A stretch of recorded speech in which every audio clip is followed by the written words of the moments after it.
Want to see where social media is headed? Follow the younger generations. To them, Facebook might as well be a retirement village where old people sit around and fight about politics. Teens instead are drawn to media with more visuals, less invective.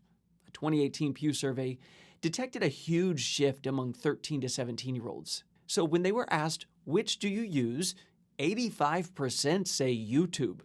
Instagram, 72%. Snapchat, just a little lower, and only about half log on to Facebook. And that's a lot different from the same survey just 3 years before. Here's what that looked like. Facebook, easily number one with teens, had 71%, 52% on IG, 41% on Snap. YouTube was not even mentioned in the earlier survey, showing just how quickly it's catapulted in popularity. One thing that explains that change could be 95% of teens say they have, or at least have access to, a smartphone. That's up 22 percentage points in 3 years. Instagram and Snapchat are used primarily through phones or tablets. So what do teens do with social media? Well, mainly keep in touch with friends and family, according to 40% of Pew respondents.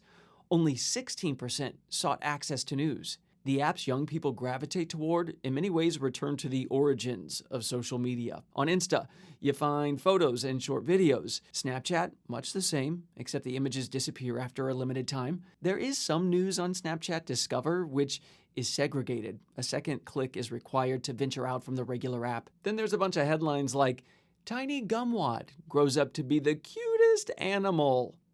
Not quite the same flavor you get on other sites where Hillary has a crippling disease and Trump is a Russian agent. As for older groups, Facebook, which combines personal post and news post, and YouTube are both popular, but use of Instagram and Snap sort of drop off after 30 years old. What's this trend tell us?